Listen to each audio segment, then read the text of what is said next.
segunda instancia y su facultad de atracción. En este panel nos acompaña esta mañana Roberto Lara Chagoyán, director general del Centro de Estudios Constitucionales de la SCJN.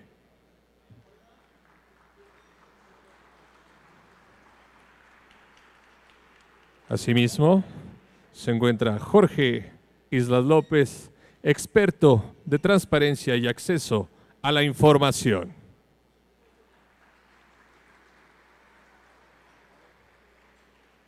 Contamos con la presencia de Josefina Román Vergara, comisionada presidente Infoem.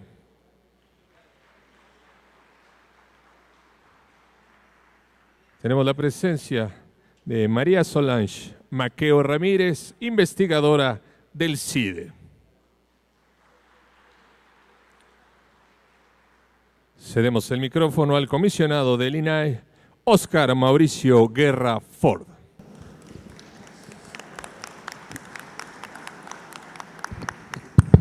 Bueno, pues muy buenas tardes. Vamos a continuar con estas jornadas de nuestra Semana Nacional de Transparencia, ya en su tercer día.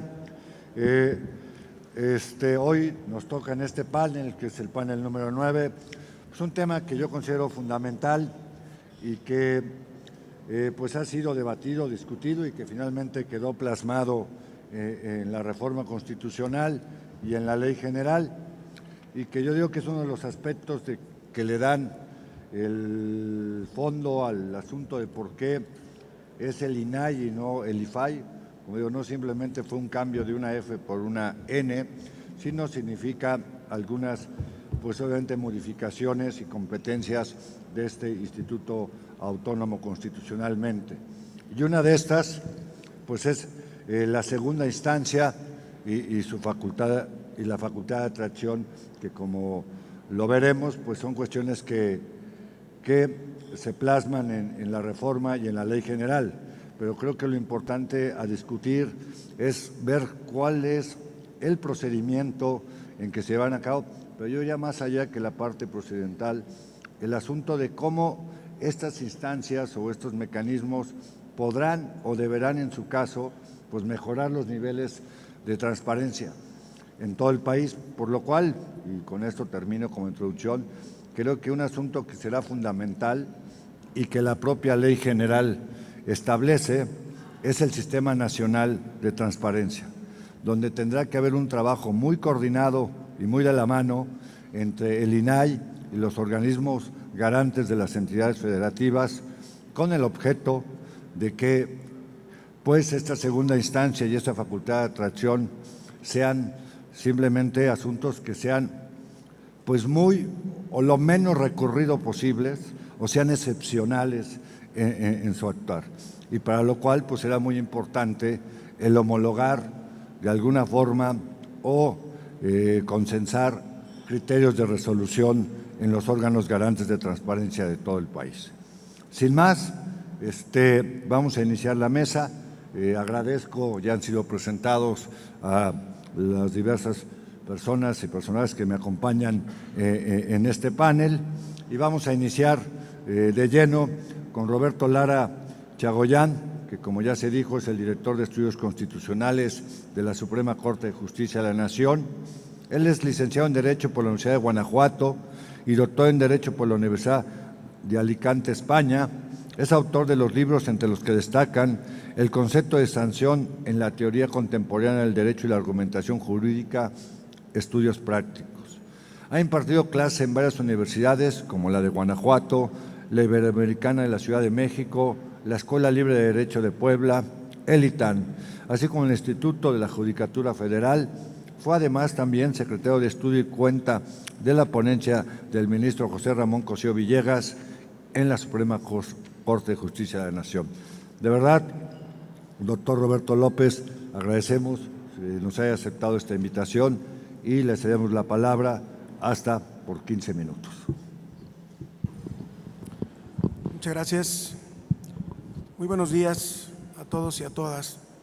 Agradezco la invitación que me hicieron para estar esta mañana charlando sobre estos temas importantes trascendentales para el nuevo momento que estamos viviendo en nuestro país, tratando de ingresar a un modelo más democrático y más puesto en la órbita del llamado paradigma constitucionalista que recorre el mundo.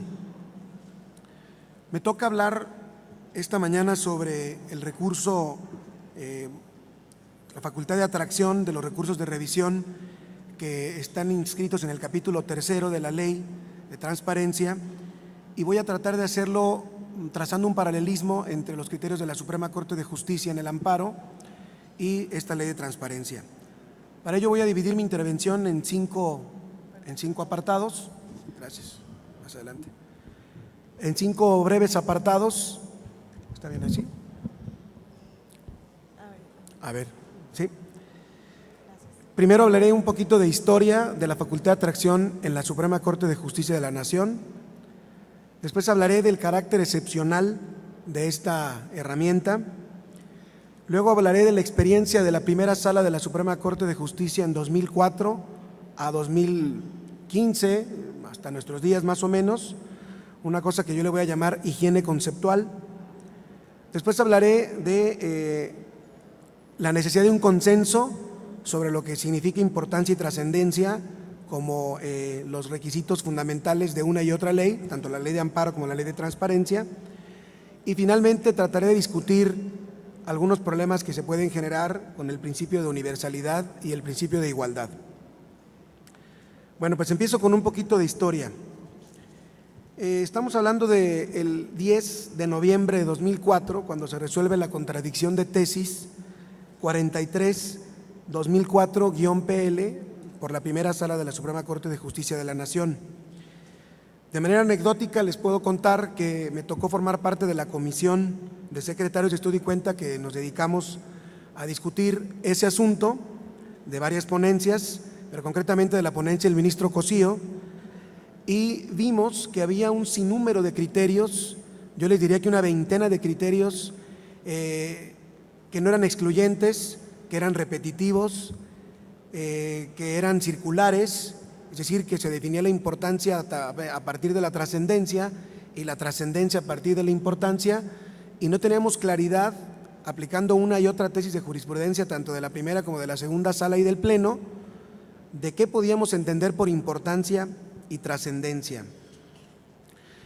Rascando un poquito al pasado, obtuvimos los siguientes datos. Hay una investigación que hace el doctor Héctor Fix Fierro de la UNAM, y él nos da el dato de que en 1967 esta facultad es otorgada a la segunda sala de la Suprema Corte de Justicia de la Nación por primera vez para resolver algunos asuntos administrativos correspondientes o que eran asignados por competencia a los tribunales colegiados, y ahí el legislador abrió por primera vez el diccionario para decirle a la segunda sala que aquellos asuntos que considerara de importancia y trascendencia para el interés nacional podría resolverlos en lugar del colegiado, es decir, sacarlos de la órbita del colegiado y resolverlos ella.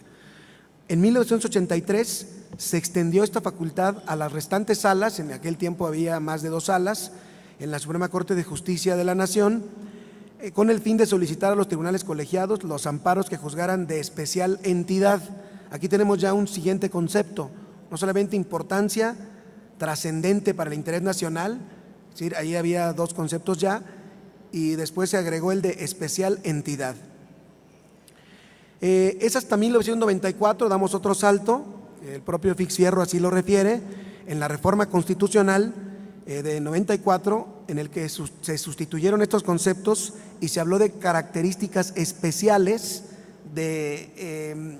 fueron sustituidas, digamos, en este contexto legal, por los conceptos ya últimos que son interés y trascendencia, unidos por esta conectiva lógica de la conjunción y trascendencia, es decir, tienen que cumplirse los dos, ser interesantes y trascendentes. Sin embargo, el concepto de trascendencia es, insisto, es amplio, es vago, es oscuro y no había arrojado la luz suficiente desde nuestro punto de vista. Bueno, cuando en la Corte empezamos a hacer una compilación de todos los criterios, nos encontramos con tantas tesis de jurisprudencia como conceptos voy a referir a continuación. La Corte había dicho que la importancia y la trascendencia se traducían en los siguientes conceptos: gravedad, trascendencia, complejidad, importancia, impacto, interés de la Federación, importancia derivada de la existencia de un conflicto de poderes, trascendencia jurídica, trascendencia histórica, interés de todos los sectores de la sociedad, interés derivado de la aceptación política que generará el asunto y finalmente interés asociado a la conveniencia y bienestar y estabilidad de la sociedad. Como pueden ustedes ver, más que ir detallando, delimitando los conceptos, la Corte en la historia, en el correr de los años, los fue ampliando más, los fue abriendo más, creando desde nuestro punto de vista mayor confusión. Es en 2004, cuando se resuelve esta contradicción de tesis, cuando la Corte intenta hacer un trabajo de, como le llamo yo, de higiene conceptual, para poder pues darle un sentido, hacer una estipulación y decir a qué le vamos a llamar importancia y a qué le vamos a llamar trascendencia. Con esto volveré en el tercero de los puntos. Bueno, paso al siguiente punto. Es bien importante en este contexto histórico tener claro que la facultad de atracción reviste y siempre ha revestido un carácter excepcional. Si hablamos de excepcional, estamos hablando de que se sale de la regla general, es decir, que no tiene una característica, no tiene una cualidad deóntica, la regla que faculta a los ministros, en este caso, a realizar atracciones. No tienen obligatorio atraer, ¿me explico? Sino que es una facultad, como lo dice la Corte en alguna tesis, hay facultades de ejercicio obligatorio y facultades de ejercicio facultativo, valga la redundancia. Bueno, esta es una facultad de ejercicio facultativo. La Corte puede optar por la atracción o no. El fundamento se lo da la propia Constitución, la Ley de Amparo y la Ley Orgánica del Poder Judicial de la Federación. Bueno, tenemos que pensar entonces que se trata de asuntos que salen de la regla general, porque el problema en el que se incurre, y se ha incurrido a través de los años, es que lo excepcional se convierte en regla general y con ello desaparece el carácter excepcional. Pero por supuesto, esto implica también que los que solicitan o los interesados en que se traiga un asunto, pues van a decir siempre, van a sostener y van a argumentar a favor de que su caso es excepcional. Pero ¿de quién es la última palabra para determinar lo excepcional del caso? En este caso del amparo, de la Suprema Corte. Por eso era bien importante que cuando hiciésemos ese ejercicio de higiene conceptual no se perdiera jamás de vista, ni se pierda ahora en la Ley de Transparencia, el carácter excepcional. ¿Y de dónde deriva el carácter excepcional en el amparo para ver si lo podemos trasladar a la Ley de Transparencia? Bueno, pues deriva de que las competencias de ejercicio para la Suprema Corte y los tribunales colegiados están dadas por la ley. Haciendo un poco más de historia, sabemos que el amparo, sobre todo el amparo directo, fue una delegación posterior a la esencia original del juicio de amparo. El amparo siempre fue facultad originaria de la Suprema Corte de Justicia a través de sus salas, pero un momento en la historia en que tuvo que delegar por el exceso de trabajo. Si delega, entonces recuperar la competencia original requiere al menos un esfuerzo argumentativo. Por eso hay una figura prima hermana de la facultad de atracción, que es el reconocimiento o la recuperación, digamos, del ejercicio originario de la Corte, ¿no? Esto también luego se confunde con la facultad de atracción, que es cuando la Corte recupera su facultad originaria, el ejercicio originario de la facultad del amparo. Bueno, insisto, si nosotros vamos a partir de la idea, de la base de que la facultad de atracción es de un carácter excepcional, entonces los criterios tienen que ser más finos. No todo puede ser importante y no todo puede ser trascendente.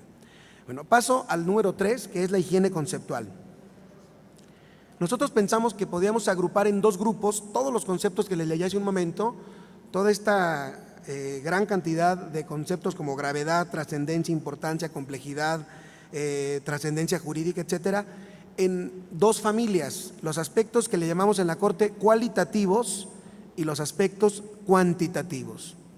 Cuando nosotros agrupamos los llamados aspectos cualitativos, tratamos de poner énfasis en aquello que lo hacía importante o trascendente, ahorita separamos los términos, pero por sus propias características, por las características del mismo asunto.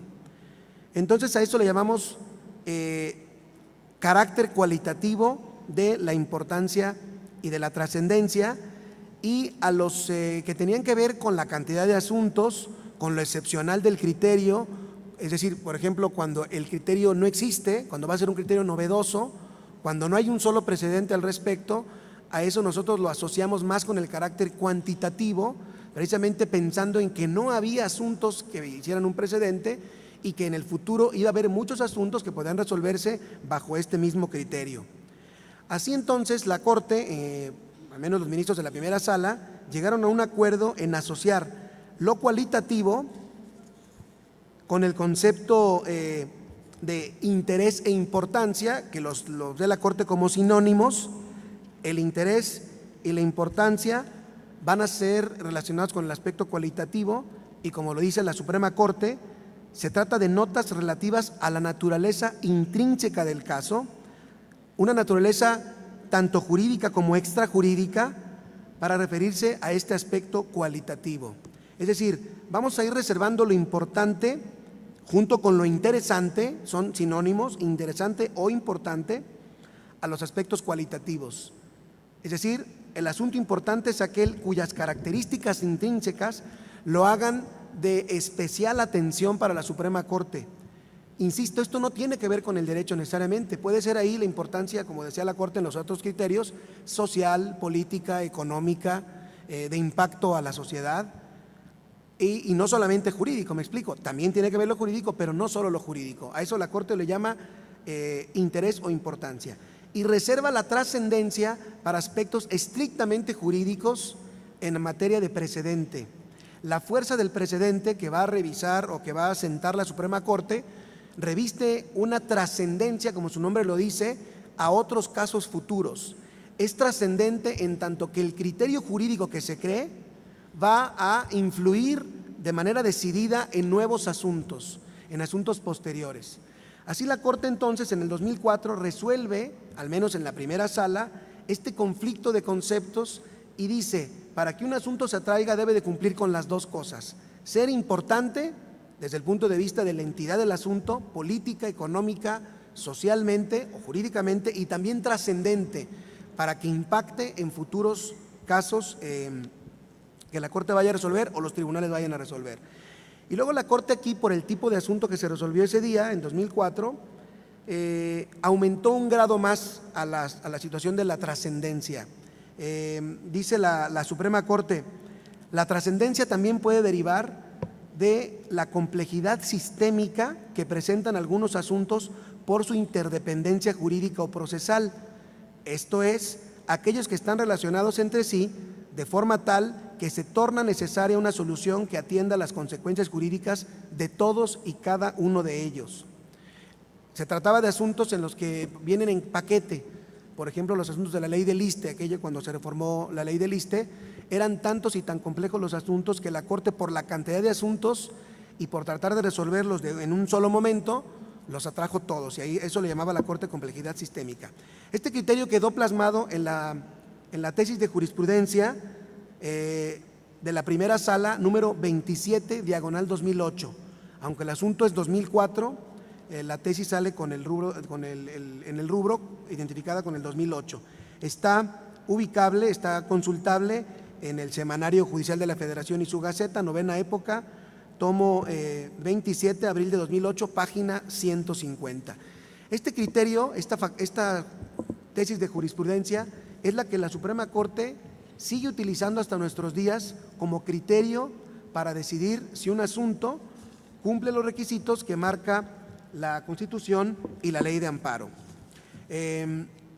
Bueno, me queda ya muy poco tiempo, voy a tratar de solamente lanzar los temas que había anunciado, el consenso, la importancia del consenso y los problemas de igualdad y el principio de universalidad. La Suprema Corte tuvo la necesidad, es decir, cuando empezaron a abrir estos criterios, la primera sala sobre todo, se llenó de asuntos, se llenó de solicitudes de facultad de atracción que, como ustedes saben, no tiene legitimación cualquier persona para pedirla, solo los tribunales colegiados o algún ministro de la Corte. Para que los ministros hagan suyo una solicitud, se requirió hacer un grupo de expertos, un grupo de secretarios de estudio y cuenta, que les hiciera un primer estudio a los ministros y les dijeran cuáles eran candidatos o buenos candidatos a ser estudiados en el fondo. Esta comisión ha funcionado bastante bien y ha resuelto muchos de los problemas relacionados con los conceptos de importancia y trascendencia para que de verdad solamente lleguen esos asuntos a la Suprema Corte. En materia de la Ley de Transparencia, los artículos 181, 182, 83, 84, 85 y hasta el 88 regulan esta facultad de atracción y se los puedo decir con toda propiedad. Es una calca exacta de los conceptos que tiene la Ley de Amparo y el artículo 107 de la Constitución. Es decir, desde mi punto de vista son absolutamente trasladables estos criterios de importancia y trascendencia del juicio de amparo a la Ley de Transparencia y en este caso al INAI cuando tenga que ejercerla el órgano pleno, ¿no? Cuando se reúnen en pleno los comisionados. Desde mi punto de vista lo que tienen que tener mucho cuidado cuando ejerzan y si tratan ustedes o si van a tomar como eco o como ejemplo la experiencia de la Suprema Corte de Justicia, es que hay que tener mucho cuidado con esto que algunos autores como Neil McCormick, escocés, llama principio de universalidad en las determinaciones o en las decisiones judiciales. Si se resuelve en un sentido un asunto, si se atrae porque se considera importante por las cuestiones que ya dije y trascendente, y el asunto reviste las características A, B y C, entonces cualquier otro asunto que reviste esas mismas características A, B y C tiene que ser atraído o tiene que ser importante y trascendente. Lo que no puede jugar el órgano garante es pensar que algunos asuntos que cumplieron con ciertas circunstancias se atraigan y luego venga otro asunto con similares circunstancias y no se atraiga, porque eso genera problemas de acceso a la justicia, violación al principio de universalidad, que es esta regla formal que algunos autores como Perelman había llamado regla de justicia formal, soluciones iguales a problemas iguales, trato igual a situaciones similares, porque de lo contrario se va a alterar, ya les digo, el acceso a la justicia. Pero hay excepciones y con eso termino. Nadie puede decir que se va a escribir en una piedra para siempre, en unas tablas de la ley, para siempre un criterio de este modo. Los tribunales, los órganos garantes pueden cambiar de opinión, solamente que la carga argumentativa sube al doble o al triple, porque ahora el tribunal o el órgano garante no solamente tiene que justificar por qué ha cambiado de criterio, por qué ha variado su criterio en este segundo caso, en este tercer caso, sino también tiene que decir por qué no aplica el anterior y por qué ahora sí aplica el otro y se va a comprometer hacia el futuro a que sea la nueva regla en adelante para seguir. ¿Me explico? Si la carga argumentativa es doble, ya no solamente es la primera vez que dice por qué es importante y por qué es trascendente. Nosotros en la Suprema Corte hemos tenido, ya les digo, el problema de que en las dos salas se han utilizado criterios distintos. En la primera sala se dice que es más abierta a las atracciones y la segunda sala más cerrada. Pero al justiciable le da igual qué sala le toque y tiene que tener criterios claros, objetivos o lo más objetivo posible para poder ser tratado con el mismo rasero, como se dice, ¿no? Bueno, yo termino solamente lanzando una idea que en el pasillo tuve la oportunidad de discutir aquí con el profesor Islas acerca de la comparación con la figura norteamericana del certiorari. La Corte tiene un certiorari al estilo norteamericano, pero no es la facultad de atracción, es el propio recurso de revisión. Y ahora en 2015 acaban de implementar una suerte de requisito parecido al norteamericano, porque ahí sí hay un recurso como tal que la Corte escoge, como en Colombia o en Estados Unidos, escoge discrecionalmente. Acá no, acá el tribunal colegiado es el que tiene que resolver esos recursos de suyo. La Corte de manera excepcional le quita el recurso al tribunal de alzada que lo tiene que resolver y lo resuelve ella. Por eso no es un certiorari en sentido estricto. Bueno, yo con eso termino. Muchas gracias.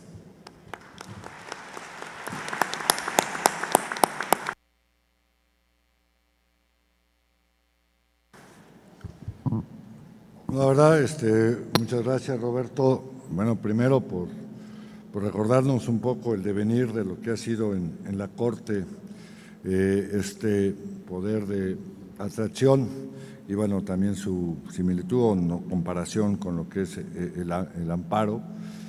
Y bueno, como también, digamos, en unos inicios o tiempo atrás, antes de 2004, tú lo reconoces, pues había una confusión o una serie de varios criterios dispersos que no ayudaban, digamos, a aclarar, digamos, pues estos conceptos tan importantes como trascendencia e importancia. Y cómo a partir del 2004, con lo que llamas una higiene conceptual, se pues va definiendo de una forma más precisa y concisa posibilidad de la atracción.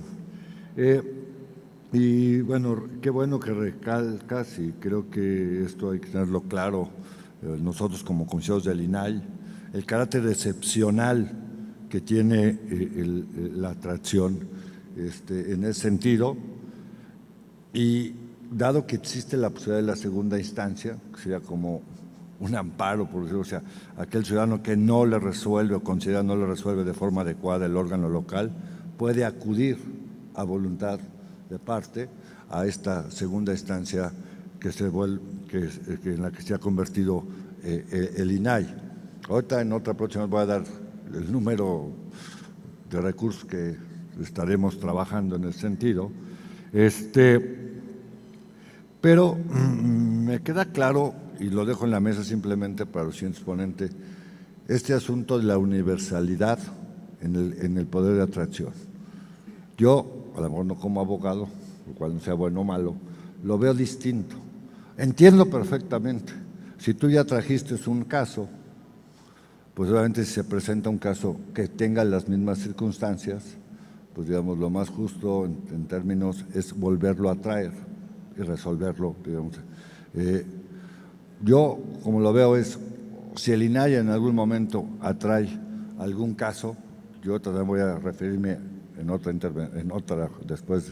comentario, cómo se podría, digamos, de alguna forma acotar los temas, pero bueno, atrae un caso y lo resuelve, genera criterios de resolución, los cuales, si es cierto, la ley general no los pone como vinculantes y obligatorios para los órganos estatales, sino simplemente los habla como orientadores.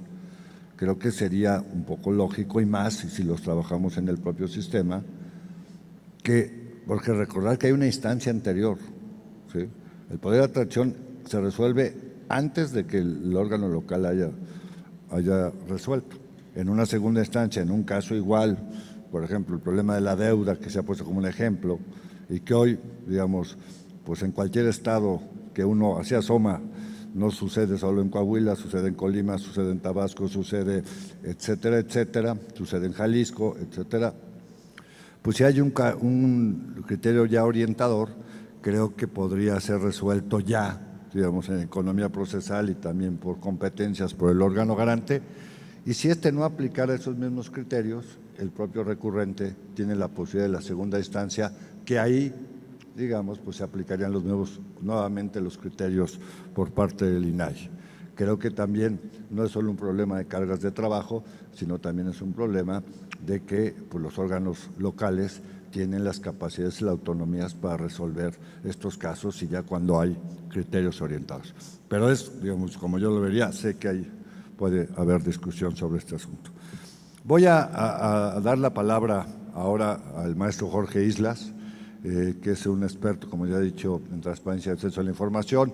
Él es licenciado en Derecho por la UNAM, estudió su maestría en Derecho en la Universidad de Columbia, se doctoró en Derecho por la UNAM, donde actualmente es profesor titular de Derecho Constitucional. En México participa en el debate público, comentarista en diversos medios de comunicación, incluido en Televisa. Como consejero legal ha trabajado en muchos proyectos de ley como reformas constitucionales federales y estatales, también en la Ley de la Libertad de Información y del diseño institucional en el procedimiento de acciones de clase. Sus líneas de investigación son el derecho constitucional, el sistema político mexicano, la ingeniería constitucional, la teoría de las políticas de la democracia y la transición y evidentemente el derecho de acceso a la información. Como todos sabemos, él es parte o del Grupo Oaxaca, grupo donde se origina la primera ley federal en la materia de acceso a la información y que, bueno, pues ha venido evolucionando y hoy nos tiene donde estamos en lo que estamos discutiendo. Asimismo, fue el abogado general de nuestra máxima casa de estudios, la UNAM, en la rectoría de Juan Ramón de la Fuente. Jorge Islas, estás en uso de la palabra.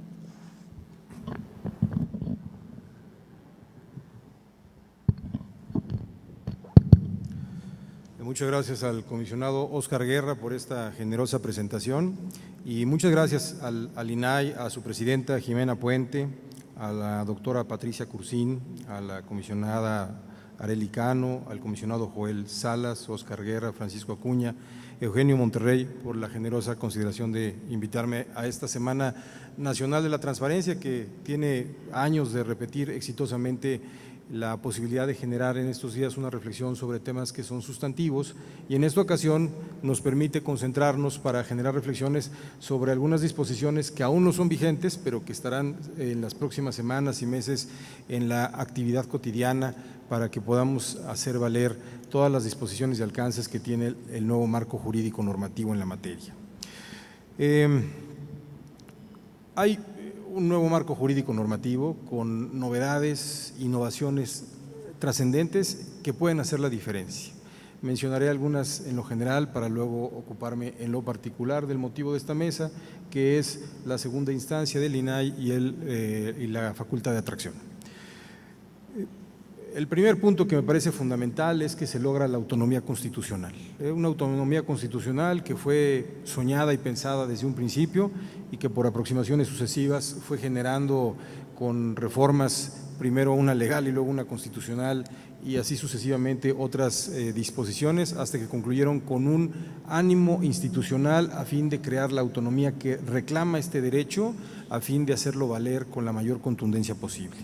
La ampliación de sujetos obligados que pasan de 264 a más de 840, nuevos medios de impugnación que me parece que son fundamentales y los voy a relacionar con el tema concretamente de autonomía institucional, la facultad de atracción, la facultad para interponer acciones de inconstitucionalidad y controversias constitucionales, el fomento de políticas públicas de gobierno abierto, transparencia proactiva, y en general otras disposiciones como las excepciones de reserva en temas de derechos humanos. En el tema concreto de los nuevos medios de impugnación, tenemos no solamente nuevos medios, sino un nuevo modelo. Y aquí yo me quiero referir más que a la visión jurisprudencial, a la visión de la ingeniería constitucional, el porqué de las cosas.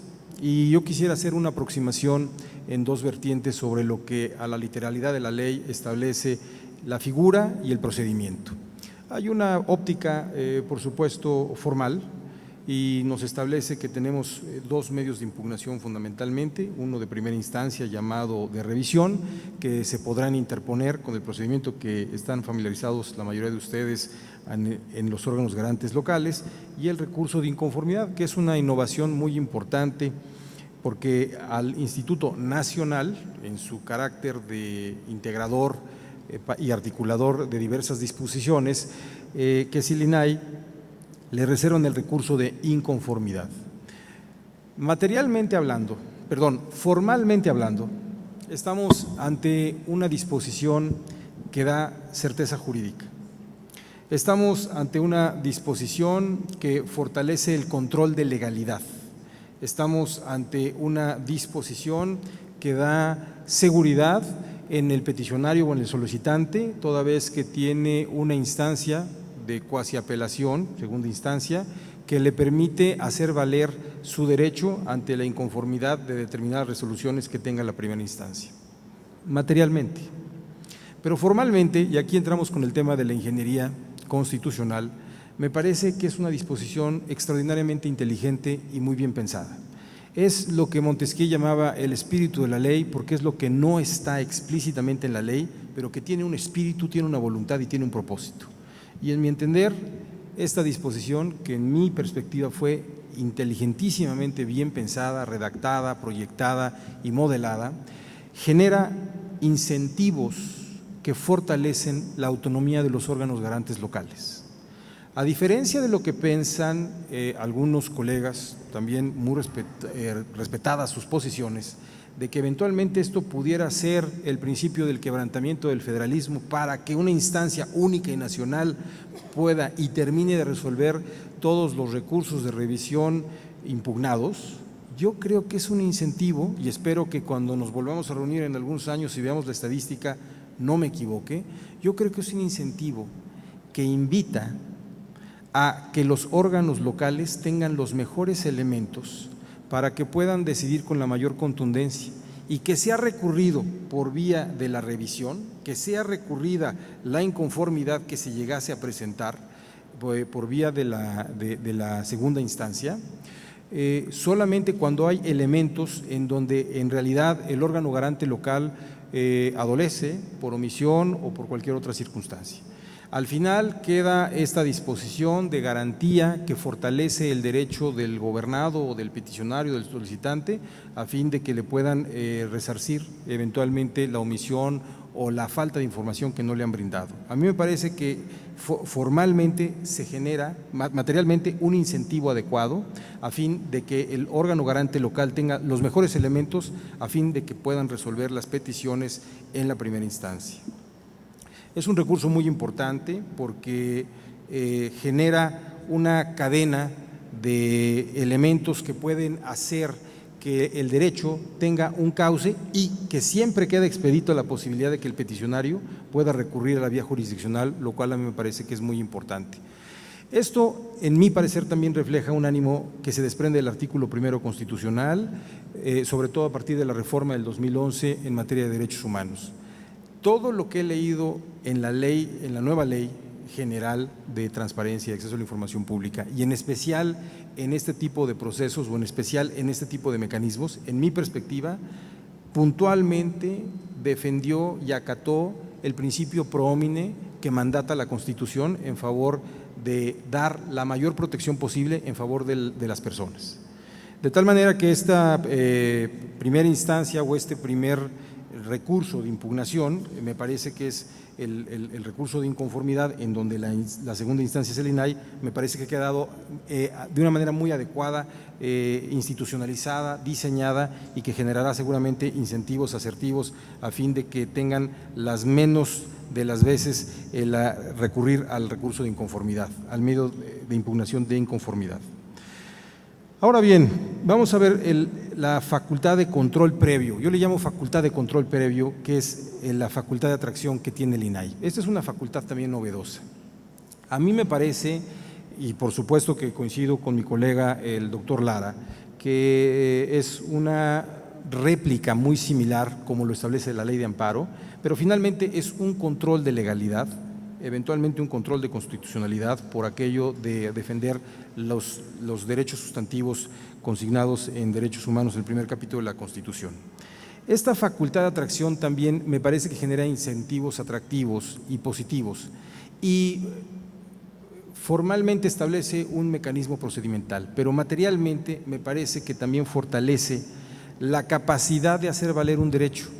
Y aquí yo los invito a que pensemos el por qué, las causas de por qué fue pensado un instrumento de esta naturaleza. Y al respecto lo que podría decir es que eventualmente los órganos garantes, cuando no gozaban de autonomía, eventualmente podían adolecer de ciertas debilidades estructurales que a veces no hacían o no permitían fortalecer ni defender plenamente el derecho del peticionario sobre determinada información. ¿Y qué es lo que sucedía cuando se agotaba este procedimiento? Pues nada más quedaba el juicio de garantías. Este nuevo diseño en la facultad de atracción, en mi perspectiva, genera un incentivo a fin de que los órganos garantes tengan la mayor seguridad de que podrán resolver con autonomía en el ámbito de su competencia el recurso o la impugnación que se haya presentado y que solamente en caso excepcional, y aquí sí me quiero referir al caso excepcional, el INAI conocerá de estos asuntos. Por supuesto está el procedimiento que deberá conocerlo el Pleno y deberá haber una mayoría calificada para que pueda traerlo. Yo creo que más que el procedimiento, el incentivo está dado para que esta facultad de atracción opere no en la regla, sino en la excepción. Y que esta excepción, bajo estos dos principios que están establecidos en la ley, que deben de ser excepcionales, por su interés y por su relevancia, pueden marcar precedentes novedosos, innovadores, que puedan generar un nuevo antecedente o una nueva forma de interpretar los alcances de un tema que no haya registrado, que no haya resuelto previamente ahora INAI. De tal manera que me parece que este es un recurso que puede generar incentivos apropiados para que eventualmente las competencias de los órganos locales satisfagan a plenitud la resolución de un tema y en caso de que hubiese algo excepcional, el INAI tenga esta competencia para traerlo. Pero repito, pensemos que puede ser de carácter extraordinario o que puede ser algo que no se vuelve regla sino excepción. Finalmente concluyo que en la facultad de atracción que tiene el INAI hay mandatado por la Constitución, la Ley General y los transitorios, tiene que tener criterios para poder solventar, justificar y sustentar adecuadamente las causas y justificaciones cuando haga válido la facultad de atracción. Aquí me parece muy importante a nivel de recomendación que se pueda incluir en los criterios lo que ya está establecido y lo que ya está regulado y expresado por la Corte en tesis jurisprudenciales y en tesis aisladas, y me refiero concretamente a las definiciones que tiene sobre interés y asuntos de trascendencia. Esto me parece que le va a dar certidumbre jurídica al acto en el cual se resuelve eventualmente la posibilidad de llevar al Pleno la votación para que se pueda ejercer la facultad de atracción, y me parece también muy relevante que le da certeza jurídica al acto. Esto es muy importante porque el Pleno en la discusión y en la deliberación acotará desde el principio no solamente lo que mandata la Constitución, no solamente lo que mandata la ley, sino los criterios de orientación y de interpretación sobre los casos y causas en las que pueden sustentarse y justificarse esta facultad de atracción. Concluyo diciendo que este tipo de mecanismos que son novedosos me parece que son muy importantes y que son muy relevantes, no solamente por su capacidad innovadora, en mi perspectiva, y más importante aún, porque tienen incentivos para fortalecer la autonomía de los órganos garantes a nivel local, porque son incentivos que serán, en mi perspectiva, pienso, poco utilizados. Me estoy recordando y estoy pensando en el caso francés. El caso francés tiene mecanismos en distintas instancias que generan más incentivos para la colaboración de ciertas instancias que repulsión entre ciertos órganos del Estado. Y aquí me parece que este es un incentivo para que los órganos locales tengan más fortalezas y que solamente en un caso extraordinario aplicará la facultad eventualmente de atracción que pudiese hacerse válida, y que me parece que al final del día fortalece el derecho subjetivo del derecho a saber, el derecho a la transparencia y el derecho a la información pública. Este está por verse cómo se implementará. La ley mandata que aplicará una vez que pase un año de que fue iniciado la vigencia de la legislación, aprobado en el Diario Oficial de la Federación, y con los criterios que, según entiendo, según el tercero o cuarto transitorio, si no mal recuerdo, con base en los criterios que se establezcan. Ojalá y que tengan las mejores condiciones para incorporar estos principios, que den certeza, que den seguridad y que generen los incentivos para los cuales fueron creados, a fin de fortalecer un derecho fundamental con el cual podemos conocer de la cosa pública para poder tener mejor condición de participar también en la discusión y en la deliberación de los asuntos públicos sustantivos. Muchas gracias.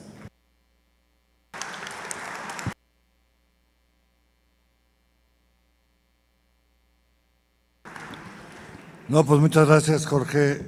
Pues bueno, también creo llamas la atención sobre dos cuestiones: el asunto de la excepcionalidad del poder de atracción, y también nos recuerdas esta posibilidad de la segunda instancia, que creo que el objetivo, y lo veremos al paso de los años, es mejorar la calidad de las resoluciones de todos los órganos garantes, incluido el órgano nacional, a través de poder adoptar los mejores criterios y más claros de resolución, que vuelvo a decir, no son obligatorios los que se emitan por el INAI, pero creo que en el sistema sí se pueden construir estos criterios que permitan homologar la defensa y la garantía del derecho de defensa de la información. Creo que es uno de los grandes trabajos que tiene el sistema.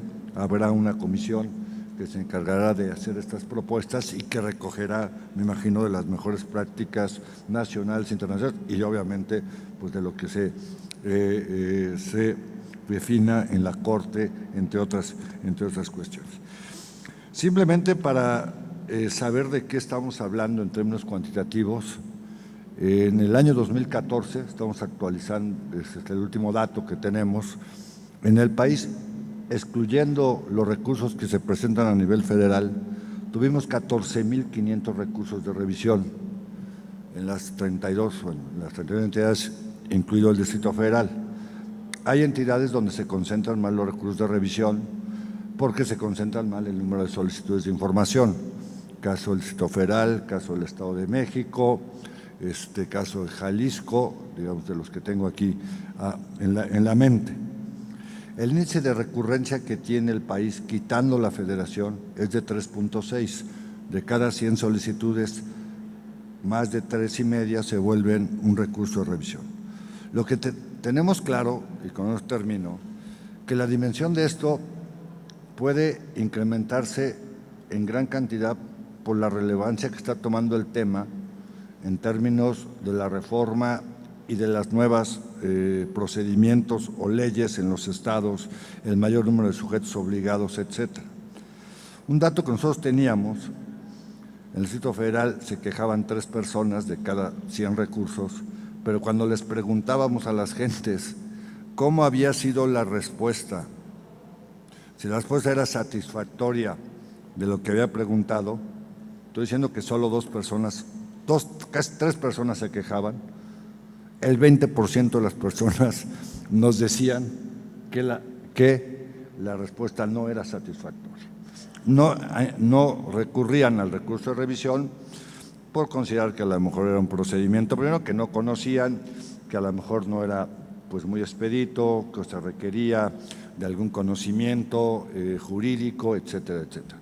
Es otro trabajo que hay que hacer, pero yo insisto, el gran trabajo que tenemos los institutos es que se presenten el menor número de recursos de revisión, que las respuestas sean satisfactorias y que cuando estos se presenten tengamos criterios muy claros de interpretación. Tenemos una ley general para todo el país que permitan a los mexicanos pues que los órganos garantes realmente garanticen su derecho y no haya discrecionalidad o otro tipo de cuestiones a la hora de resolver o a la hora de atraer. Pero bueno, son, digamos, temas que siempre, digamos, estarán en la palestra de la discusión. Se me había pasado, quiero disculpar, porque usted la verá en el programa, a Aide, de Fundar, Aide Pérez, por un asunto personal de último momento, de forma grave, no le permite acompañarnos en esta mesa y nos manda y nos pide una disculpa por no poder estar presente. Voy a dar la palabra a Josefina Román Vergara, quien, como ya se dijo, es la comisionada presidenta del INFOEN, que es el Instituto de Información y Transparencia del Estado de México. Ella es doctora en Derecho por el Centro de Estudios de Posgrado en Derecho, maestría en Derecho Corporativo por la Universidad de Anáhuac, licenciada en Derecho por la Universidad Autónoma del Estado de México. Se ha desempeñado como docente en el Instituto Tecnológico de Estudios Superiores de Monterrey, en la Facultad de Derecho del Centro Universitario de Iztlahuaca, el Colegio de Estudios Hacendarios del Estado de México. Asimismo, ha sido expositora, capacitadora, catedrática en numerosos espacios educativos y de investigación. Ha destacado como titular de la Unidad de Asuntos Jurídicos del Órgano Superior de Fiscalización de la entidad, administradora de normatividad de la Auditoría Fiscal del Servicio de Administración Tributaria, el SAT, subdirectora de Política Fiscal de la Secretaría de Finanzas, Planeación y Administración Estatal, sobre todo esto del Estado de México, asesora jurídica de la Subsecretaría de Ingresos del Gobierno del Estado, subdirectora de Control de Ingresos, subdirectora de Jurídico Fiscal y jefa del Departamento de Recursos Administrativos de la Secretaría de Finanzas y Planeación Estatal, subjefa del Departamento de Liquidación de Créditos y abogada dictaminadora de la misma Secretaría. Es miembro de la Academia de Derecho Fiscal del Estado de México y, como vemos, bueno, pues aparte de ser una experta y presidenta del Instituto de Transparencia del Estado de México, pues también es una experta en todo lo que es derecho fiscal y administrativo. Josefina, estás en uso de la palabra. Muchas gracias. Esa era la nota amplia. Les pido por favor que no hagan cuentas. Bueno, antes que nada, por supuesto que quiero agradecer la amable invitación de la comisionada Jimena Puente de la Mora. Agradezco y saludo mucho la presencia de los comisionados del INAI, Eugenio, Paco Acuña, Joel, Pati, muchas gracias, Oscar Guerra también. No puedo dejar de agradecer y de saludar a mis compañeros del INFOEM que el día de hoy me hacen favor de acompañar y por supuesto también saludar con mucho cariño a compañeros y amigos, comisionadas, comisionados de diferentes órganos garantes de entidades federativas de este país, a quienes saludo con mucho gusto.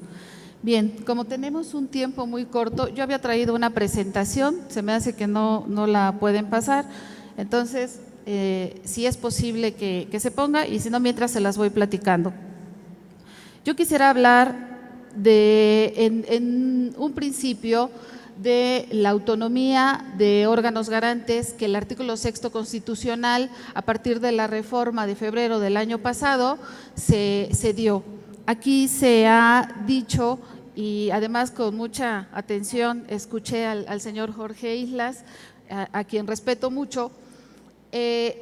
Cuando se da en el contexto la facultad de atracción y la revisión en segunda instancia del INAI, vale la pena también resaltar que muchos de los órganos garantes locales no gozaban de esa autonomía, como tampoco en su momento la gozaba el INAI. Sí habíamos algunos órganos garantes que teníamos ya desde hace tiempo, el caso del INFOEM, desde 2008, una autonomía constitucional. Tampoco me parece que es ocioso que la reforma del 6º constitucional claramente estableciera… ¿Hacia dónde? Hacia allá. Ahí está. Claramente estableciera… No. ¿Me ayuda?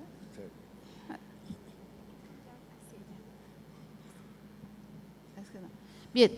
Claramente la reforma constitucional estableciera que estos órganos garantes debiéramos ser colegiados en un número impar, porque bueno, hay órganos garantes, el INAI que tiene 7 comisionados, en el Estado de México, DF, Hidalgo, hay algunos otros que cuentan con 5 comisionados, en general la mayoría tenemos 3 comisionados y también hay unipersonal. Entonces, todas estas características fueron el contexto para establecer válidamente, me parece, en este momento y a fin de abonar al derecho de acceso a la información, estos 2 elementos primordiales que se aterrizan en la Ley General de Transparencia. Bien, si nos vamos más adelante y me ayudan, por favor. Ahí estoy. Nada más quiero señalar que inclusive con la jurisprudencia federal, el ámbito federal y el ámbito local, ninguno de los dos está subordinado uno a otro. En relación, en un conflicto de leyes federales y estatales, se resuelve siempre atendiendo a qué órgano es competente. Es hacia allá. Okay. Gracias. Es competente para expedir un ordenamiento. Esto significa que simplemente existen diferentes ámbitos de aplicación de la ley. Me parece que esto no es discutible para calificarlo bueno o malo. En realidad me parece que hoy tenemos esta reforma constitucional que es muy valiosa para el derecho fundamental de acceso a la información, que tanto el INAI como los órganos garantes locales estamos realmente comprometidos, estamos sumados en este tema y queremos trabajar a fin de garantizar a cada una de las personas que puedan ejercer este derecho. Simplemente creo que en el contexto sí es importante puntualizar esta situación. Después… No, ahí está. Es jurisprudencia, no le voy a dar lectura, simplemente acabo de decirla. El asunto federal y local es en razón de competencia. Más adelante, creo que no sé hacerlo, ahí está. ¿Por qué en este momento destaco la relación del INAI con los órganos garantes? Aquí se ha dicho mucho desde el día lunes estos espacios de deliberación que yo celebro, como esta Semana Nacional de Transparencia, que tiene una convocatoria tan importante a nivel nacional. Se ha platicado ya en días pasados del Sistema Nacional de Transparencia. A mí me parece que en el Sistema Nacional de Transparencia, comisionados nacionales, comisionados de órganos garantes locales, especialistas en la materia, académicos, podemos abonar en el tema para, de manera coordinada y conjunta, aterrizar muy bien para operar de manera eficaz y eficiente, particularmente estas dos opciones que establece la Ley General de Transparencia. En el Sistema Nacional se establece esta relación entre órganos garantes locales, el INAI, pero también organismos federales como es la Auditoría Superior de la Federación, el Archivo General de la Nación y el INEGI. Entonces, cada uno en el ámbito de su competencia, me parece que tenemos mucho que aportar en el tema. ¿Por qué me parece también que es de mencionarlo? Ahí está.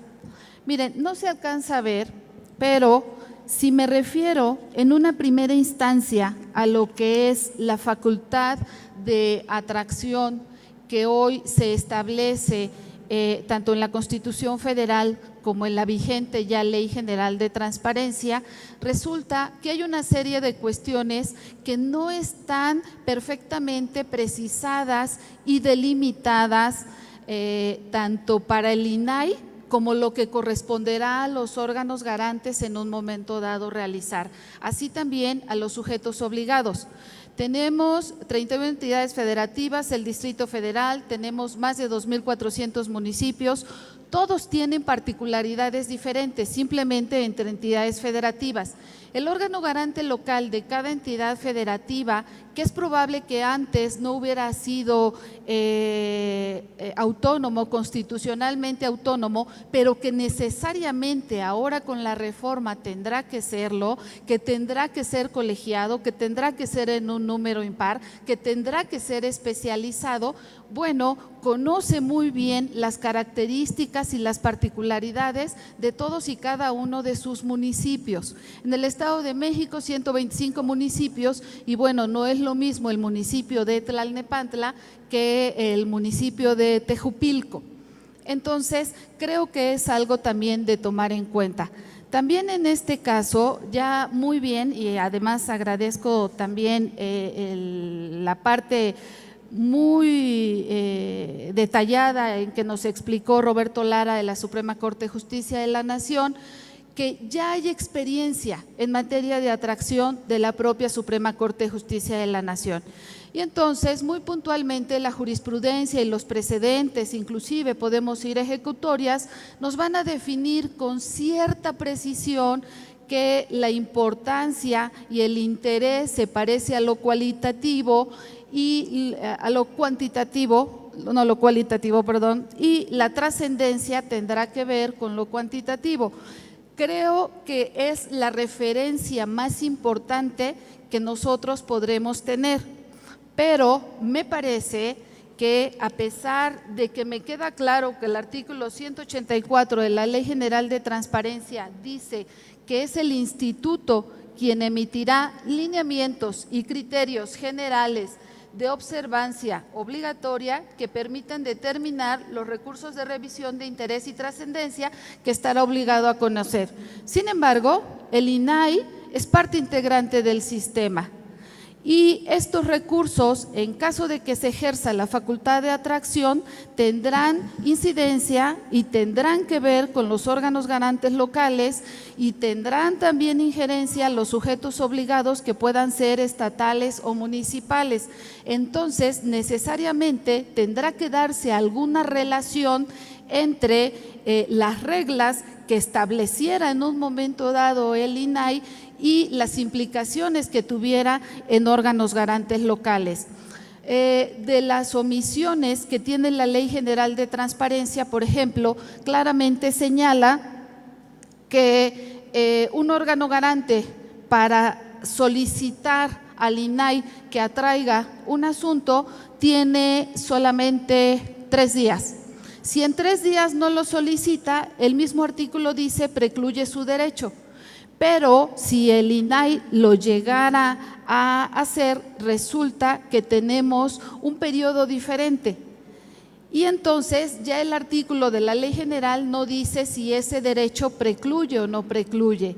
Entonces, todas estas cuestiones en donde sí tiene implicaciones los órganos garantes locales, con la mejor intención de, insisto, de sumar y de abonar en el eficaz y eficiente ejercicio de este derecho de acceso a la información, se establezcan las reglas muy claras, muy puntuales, muy precisas, muy acotadas, sí tomando en cuenta la experiencia y las definiciones de Suprema Corte de Justicia de la Nación, pero que permitan realmente y que garanticen esa imparcialidad y ese evitar discrecionalidad.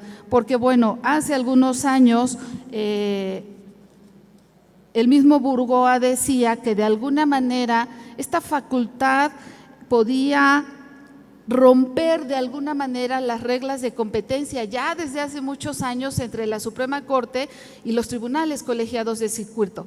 Me parece que no estamos en este supuesto. Sí comparto la opinión de que tenemos que abonar y que sumar, y además el tiempo nos dirá cuál es la mejor manera de garantizar el DAI. Pero me parece también que estamos en un momento histórico tan importante que estamos obligados a así determinar perfectamente cuáles serán estas reglas. Y miren, si me voy más adelante, gracias, de manera muy breve, les decía yo, la Ley General, por ejemplo, no establece, no define qué es interés y qué es trascendencia. Tenemos el criterio de la Suprema Corte. Por otro lado, tampoco establece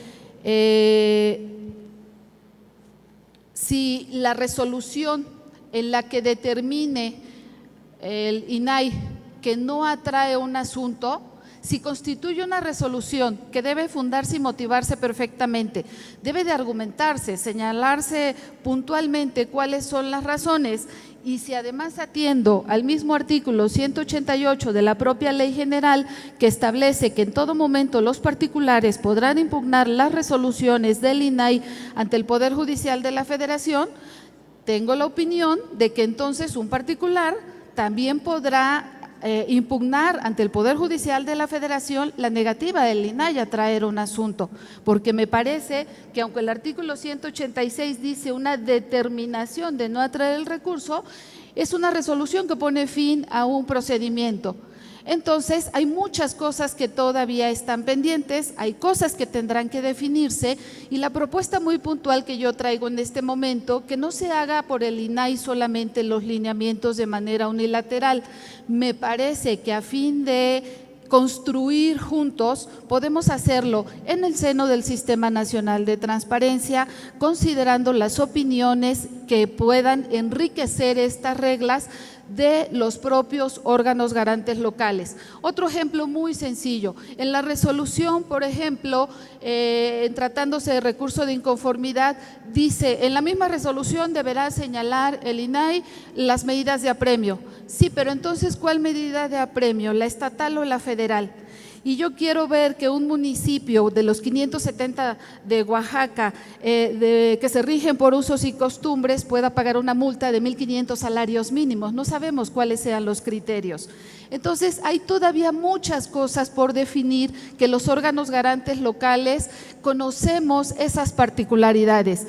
Y bueno, finalmente, la verdad es que he agotado el tiempo, pero no quiero dejar de decir, si me ayudan, de hecho es la última diapositiva, no logro. ¿Me ayudas? Muchas gracias. Otra, la última. La siguiente, si me hace favor. La siguiente, todo eso ya lo dije muy rápido. La siguiente, no, una antes y ya. Esa ya, esa es la buena. Esa es la buena, porque además tiene que ver con lo que hace un momento el comisionado Óscar Guerra comentaba. A mí me parece que sí es medular que hablemos de un tema de sistema de criterios.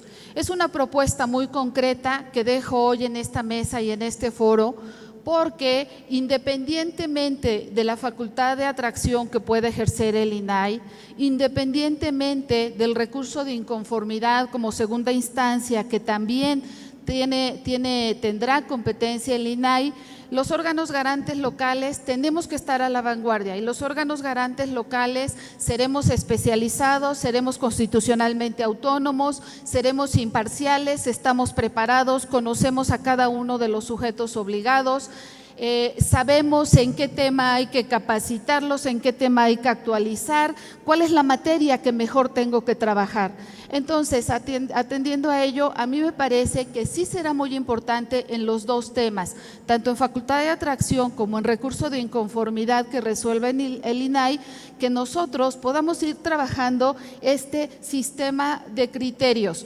No puedo omitir también señalar que este es un tema que ya se había venido comentando en el seno de la COMAIP, lo que era la Conferencia Mexicana, pero creo que estamos en el momento oportuno de concretar. Tenemos que hacer una especie de jus que tiene la Suprema Corte de Justicia de la Nación para poder nosotros identificar desde la oficina que tengamos en Toluca cómo fue que resolvieron en Baja California Sur un asunto que tiene que ver con deuda pública, como decía hace rato el comisionado Guerra. Y si no, no enterarnos por la prensa, tener los razonamientos lógicos jurídicos que llevan al INAI a tomar determinado criterio una vez que haya ejercido la facultad de atracción, para poder también nosotros conocer de primera mano, pero de fondo y de manera argumentada, cuál fue la decisión, para ir adoptando ciertos criterios que realmente abonen en el derecho de acceso a la información.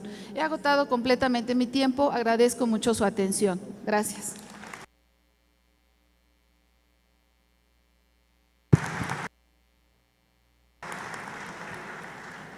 No, pues gracias, Josefina. Bueno, pues coincidimos evidentemente que es necesario, y por eso es un sistema nacional de transparencia donde tendremos que ponernos de acuerdo, los órganos garantes, el órgano nacional, y para eso, digamos, no es que queramos, la ley nos mandata de aquí, que son las cosas que pues tendremos que ir ya trabajando urgentemente. Ya hemos avanzado para proponer saques o INAI, aprobar 14 lineamientos, digamos, que tendrán y que están relacionados con estos trabajos de ir definiendo cuestiones como pues las reservas, catálogos, archivos, pero también el asunto de los criterios. Yo creo que ese debe ser uno de los grandes objetivos. En ese sentido, preguntaban, hay otros 7 que son a nivel federal y me decían que ya el 15 de octubre se vencen y que no hemos hecho nada. Estamos trabajando, el lunes se abre una consulta pública de esos 7 lineamientos, pero esos tendrán que ser aprobados por el INAI porque son para el INAI. Hay otros 14 que son para el sistema, que obviamente tendremos que trabajar en las comisiones, en el sistema y en el Consejo para su aprobación, porque también tenemos un límite que es el 5 de mayo para llevar a cabo esto. Simplemente para seguir nomás con la estadística que yo insistí en el Congreso en su momento, de estos 15,000 recursos, 33.2 de ellos se confirma la respuesta del sujeto obligado en los estados. Esto quiere decir que potencialmente estamos hablando, si alguien metió un recurso y le confirman, lo más seguro es que la persona considere que sigue teniendo razón. A lo mejor el órgano garante le da una mejor explicación y le motiva y le fundamenta mejor la confirmación. Esto implicaría 5,000 recursos al año nuevos al IFAI como segunda instancia. Sabemos que también las revocaciones solo son el 16.3%. Estamos diciendo que si esto, en la lógica de que si yo creo que me contestaron mal y voy a mi órgano garante y el órgano garante me dice, no, sí te contestaron bien, le confirmo la respuesta del sujeto obligado. No es sobreseimiento, es confirmación, ¿sí? Estamos hablando de la potencialidad de 5,000 o más recursos al año, duplicarían los recursos que hoy resuelve el INAI. En ese sentido, por eso vuelvo a insistir. No estoy contando los de poder de atracción, que esos, digamos, habría que delinear procedimientos y que en la ley federal es el momento que hoy está discutiéndose para procedimientos, y yo insisto, de algunas temáticas. Yo he hecho propuestas muy concretas de algunas temáticas que me referí en la última intervención. Voy a dar la palabra a bueno, estaba en el programa Sergio López Ayllón, pero tuvo, bueno, un asunto que aparte será público en los noticieros de la tarde, porque es un evento con el presidente del país, junto con otras gentes, donde, por ejemplo, también está nuestra presidenta Jimena de la Puente, y pues nos hizo el favor, así decir, de que nos acompañe alguien que trabaja pues, en el CIDE y trabaja cercano con el doctor Sergio López Ayllón, que es la doctora María Solange Maqueo Ramírez, quien es profesora e investigador asociada del CIDE.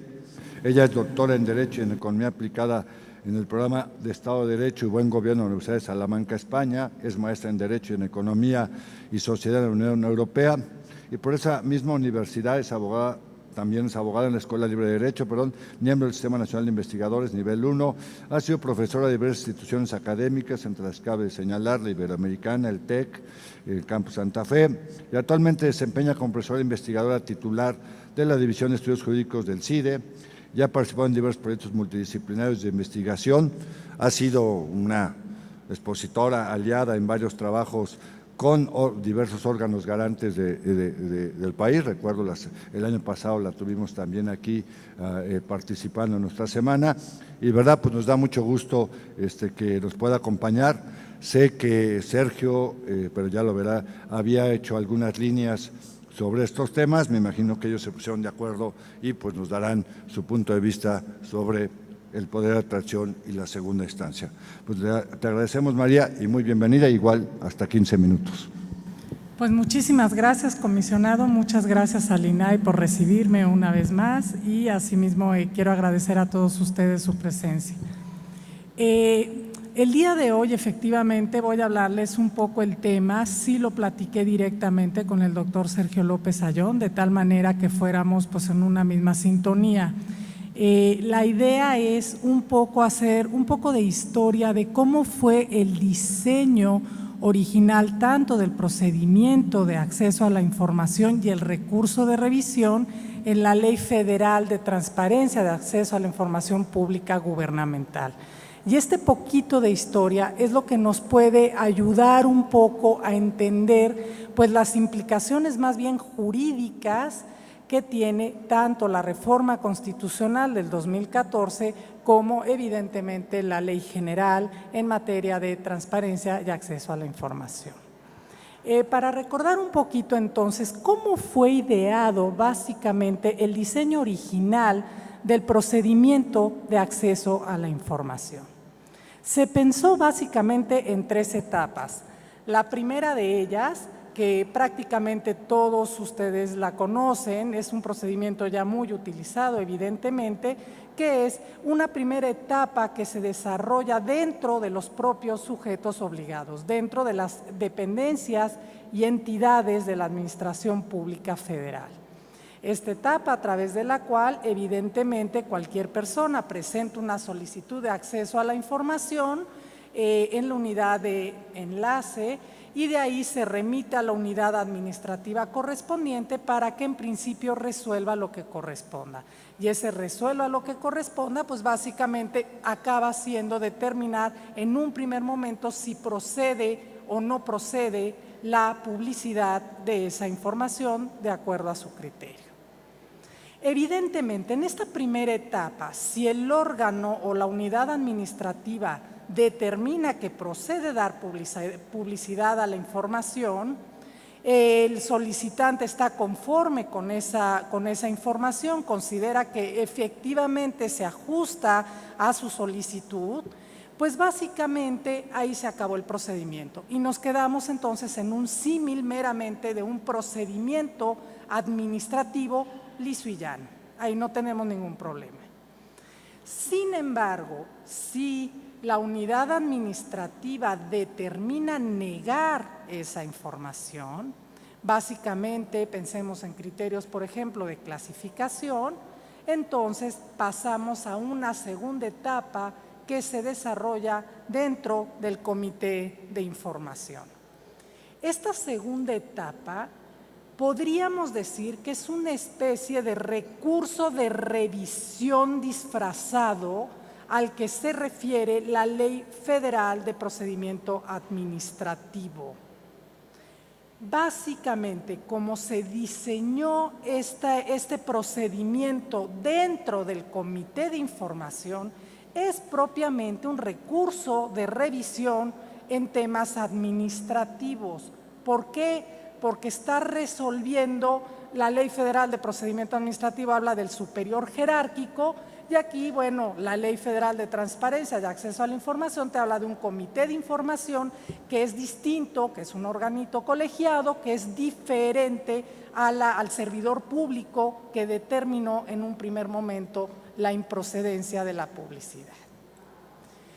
En dado caso que el comité de información determine negar el acceso, en pocas palabras, si confirma de alguna manera la resolución de la unidad administrativa, entonces estaríamos pensando ya en la posibilidad de esa tercera etapa, que no es nada más ni nada menos que el recurso de revisión al que se refiere la Ley Federal de Transparencia y Acceso a la Información. Básicamente, la Ley Federal de Transparencia es muy clara en decir que este recurso de revisión de la Ley Federal de Transparencia es distinto al recurso de revisión que establece la Ley Federal de Procedimiento Administrativo. Son recursos diferentes.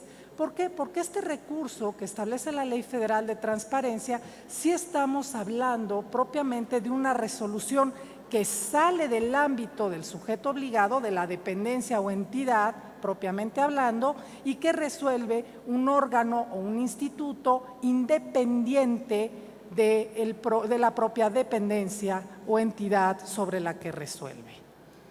Esto incluso ha sido confirmado por la Suprema Corte de Justicia de la Nación a través de una tesis jurisprudencial en la cual, al decir tesis jurisprudencial, lo que quiero decir es que no es jurisprudencia, pero finalmente no representa un mayor problema, que dice lo siguiente: la intención del legislador, precisamente refiriéndose a la Ley Federal de Transparencia, fue excluir al Tribunal Federal de Justicia Fiscal y Administrativa del conocimiento de las resoluciones recaídas a los recursos de revisión emitidas por el Instituto. Esto tiene toda lógica, porque las resoluciones del recurso de revisión, de acuerdo a la Ley Federal del Procedimiento Administrativo, sí son recurribles vía juicio de nulidad ante el Tribunal Federal de Justicia Fiscal y Administrativa. Sin embargo, en el diseño original de la ley, el recurso de revisión de la Ley Federal de Transparencia hace las veces del recurso en el contencioso administrativo. Para ser más clara, el recurso de revisión de la Ley Federal de Procedimiento Administrativo podríamos decir que es un símil o equiparable hasta cierto punto al procedimiento que se lleva ante el Comité de Información, mientras que el recurso de revisión de la Ley Federal de Transparencia y Acceso a la Información es una especie de recurso dentro de la lógica de los contenciosos administrativos. ¿Qué pasa en este supuesto? Aquí la lógica es muy clara de cómo se diseñó originalmente la Ley Federal de Transparencia y Acceso a la Información. Era una lógica muy clara, considerando que la gran mayoría, no todos, pero la gran mayoría de los institutos garantes del derecho de acceso a la información eran parte de la administración pública federal. Evidentemente, con la reforma constitucional del 2014 y posteriormente ahora con la expedición de la Ley General, esta lógica necesariamente se rompe. ¿Por qué? Básicamente por tres razones. La primera de ellas, que ya se han referido en anteriores ocasiones, al cambio de naturaleza jurídica en este caso del INAI y de los organismos autónomos especializados en las entidades federativas. Por otro lado, por la inclusión de órganos o poderes distintos dentro del ámbito del Ejecutivo Federal y de la Administración Pública Federal, bajo competencia propia de estos institutos, y finalmente por la inclusión de los nuevos procedimientos que se contemplan tanto por la reforma constitucional, que ahí no debemos olvidar que el habilitador de estos procedimientos es nuestra norma fundamental y no la ley general. La ley general lo único que está haciendo es desarrollar estos nuevos procedimientos.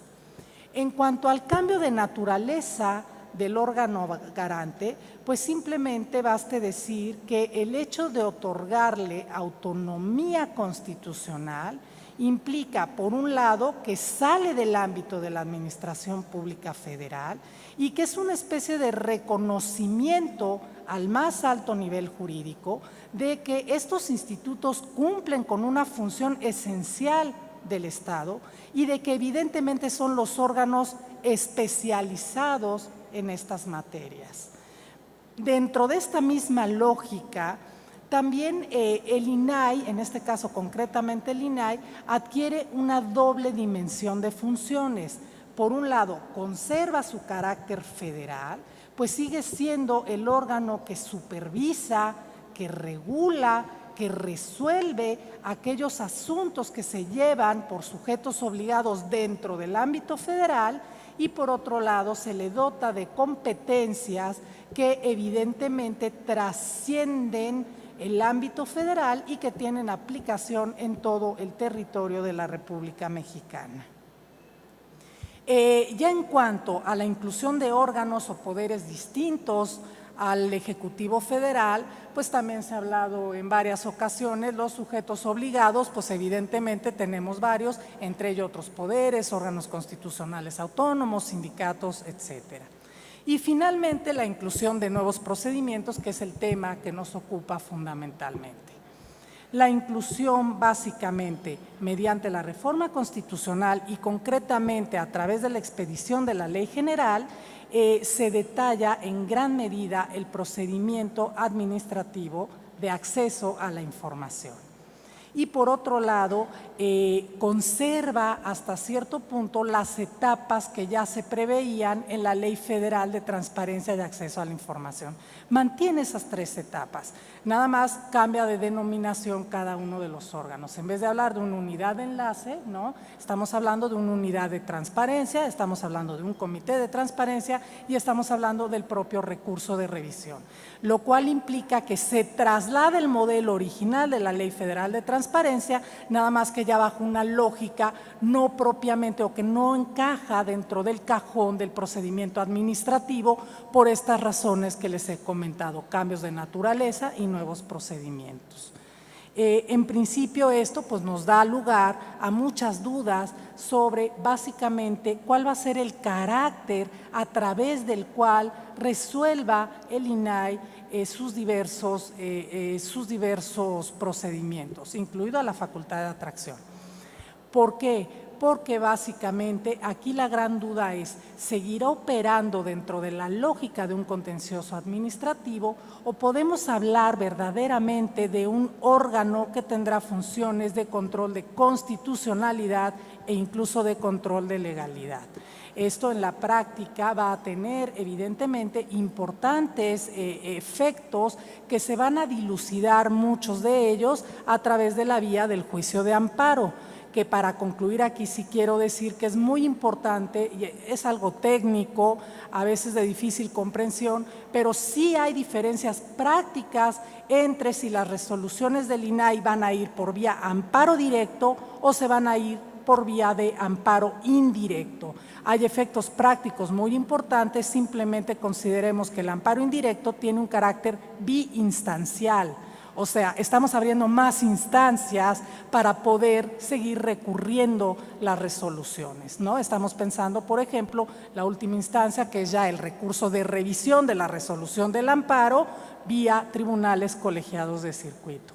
Y otro efecto práctico que me parece que es fundamental y que hay que tener siempre en la mira es que finalmente las resoluciones, o más bien el amparo indirecto, tiene estándares de análisis mucho más abiertos, mucho más grandes, más amplios que los estándares de análisis vía amparo directo, lo cual evidentemente puede llegar a impactar incluso en cómo se van a ver o cómo se van a modificar los criterios que emita el INAI en sus resoluciones.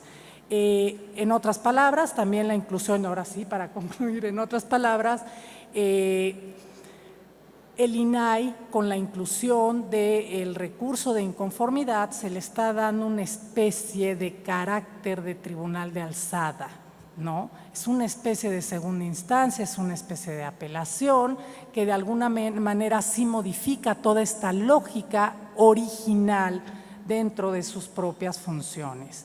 Lo cual no obsta para decir, y me parece que es muy importante, que yo sí considero que el establecimiento de los criterios que generen estándares comunes de tutela para los particulares en toda la República Mexicana van a venir más de las resoluciones de los recursos de inconformidad que del ejercicio de la facultad de atracción, puesto que esta sin duda alguna sí debe tener, como ya se ha dicho en reiteradas ocasiones, sí debe tener un carácter excepcional. Muchas gracias a todos.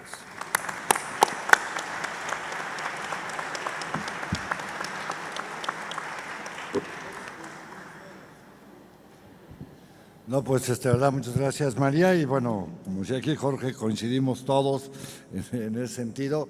Y creo que lo que aquí se ha dicho y las diversas opciones, y más que opciones, las cuestiones que hay que definir, creo que algunas de ellas deben estar definidas en la ley federal, que está en su etapa final de aprobación, y que bueno, las minutas se las haremos llegar, porque hay no solo procedimentales, sino cuál es la intención y las características que debe tener este tribunal de alzada o nuestra segunda instancia, y sobre todo el asunto de la atracción y del papel de los criterios que emita el INAI en la materia.